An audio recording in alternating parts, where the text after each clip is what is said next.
dans les murs de l'ONU, des Nations Unies, afin de parler d'une thématique vitale pour l'avenir de nos populations asphyxiées, pour l'avenir de nos populations écrasées, pour l'avenir de nos populations humiliées depuis des siècles par l'oligarchie française.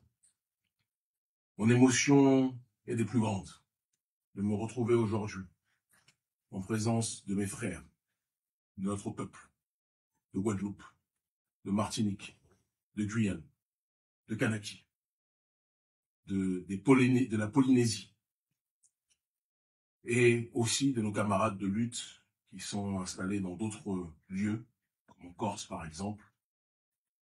Je n'ai pas de mots pour décrire l'émotion qui est la mienne aujourd'hui.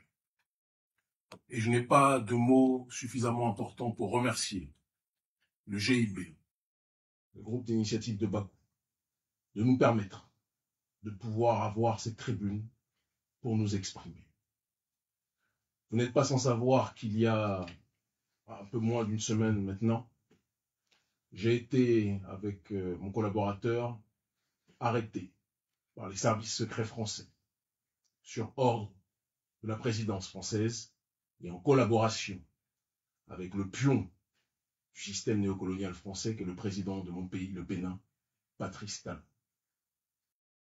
J'ai été arrêté parce que le gouvernement français estime que le combat contre le colonialisme que nous menons est un combat qui met en péril ses intérêts sur le continent africain et dans la diaspora.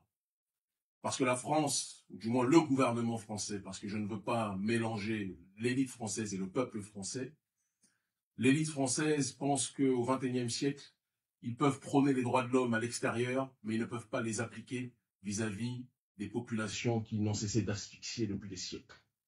Parce qu'ils pensent qu'aujourd'hui, ce qu'ils appellent de manière coloniale les territoires d'outre-mer, ou l'Afrique francophone, sont leurs précarés naturels et que ces territoires leur appartiennent.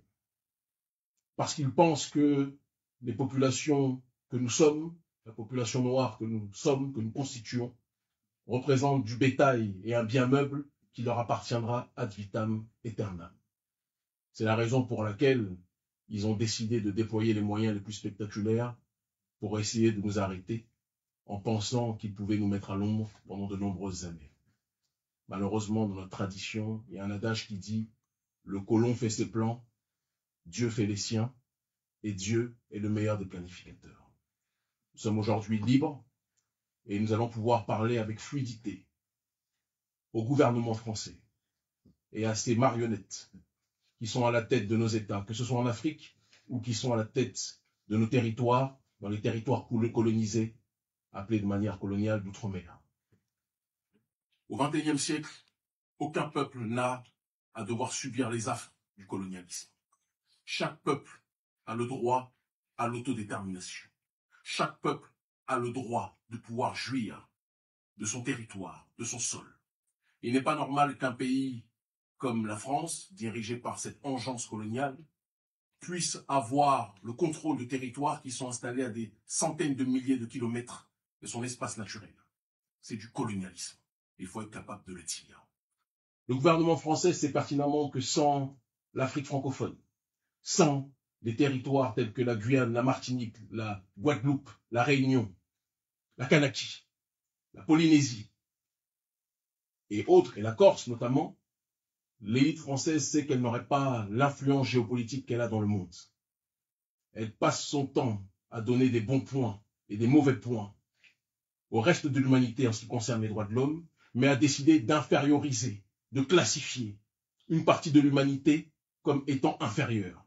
Inférieure quand ça l'arrange. Par contre, elle a profondément besoin de nos ressources humaines et de nos ressources naturelles.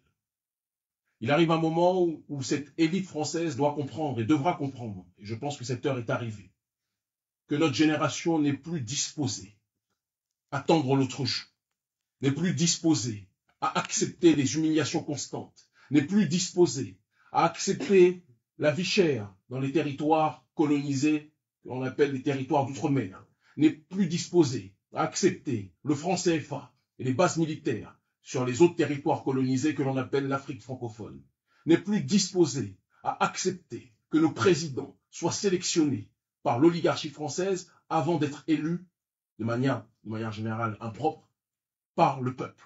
J'ai une pensée à ce sujet pour les présidents Patrice Talon du Bénin ou Alassane Dramane Ouattara de Côte d'Ivoire. Nous sommes une génération qui veut balayer ce système colonial. Une génération qui ne veut plus accepter les négociations fallacieuses avec les billets mis en dessous de la table pour arranger quelque part les élites colonisées et faire en sorte que nos territoires puissent continuer à leur appartenir. Nous sommes en 2024, octobre 2024. Des gens depuis des siècles se sont levés, se sont battus pour que nos peuples puissent être libres. Ces gens qui se sont levés ont toujours été diabolisés, ont toujours été présentés comme des extrémistes, ont toujours été présentés comme des racistes. Parce que dans le système colonial, celui qui se lève et qui se bat, celui ou celle qui se lève et qui se bat pour ses droits, est présenté comme un terroriste. Pendant que celui qui asphyxie, qui opprime, est présenté comme un citoyen normal, vertueux. Ça ne peut plus durer. Nous sommes fatigués de cette arrogance coloniale. Nous sommes fatigués de cette brutalité coloniale, politique, économique et sociale. Nous sommes fatigués de devoir accepter que ce pays français, qui est pris en otage par une minorité qui n'a même pas, j'ai envie de dire, l'aval de la majorité de sa population, parce que bon nombre de Français ne sont pas en adéquation avec ces valeurs idiotes, ineptes, promues par ce gouvernement dégénéré français. Il est temps aujourd'hui, à travers cette convergence des luttes issues de nos peuples, qu'un nouveau front puisse voir le jour. Un front intense de décolonisation. Un front intense d'autodétermination. Le panafricanisme, c'est l'unité des diverses formes d'africanité dans le but d'obtenir une collective souveraineté. Nous élargissons ce processus à travers l'alliance avec nos peuples et les différents peuples opprimés, d'accord, en disant que c'est l'unité de nos diverses identités dans le but d'obtenir une collective souveraineté qui permettra à nos peuples plus que jamais de résister. Divisés, nous sommes fragilisés. Unifiés, nous sommes imbrisables. Le président Emmanuel Macron pensait qu'en prenant justement la présidence, il allait pouvoir accentuer ce processus colonial et renforcer le statut de puissance mondiale d'une nation française en déliquescence. Manque de peau pour lui, il a pris le pouvoir à la période où notre génération a décidé de se lever. Et je vous le dis, nous sommes la facture de nos ancêtres. Et ce qu'ils ont commencé, nous allons le terminer. En l'honneur de nos aïeux morts au combat, en l'honneur de nos mères qui se sont sacrifiées, en l'honneur de nos pères qui sont tombés. Nous allons finir ce qu'ils ont commencé. Et personne ne pourra nous arrêter. Merci infiniment. Merci.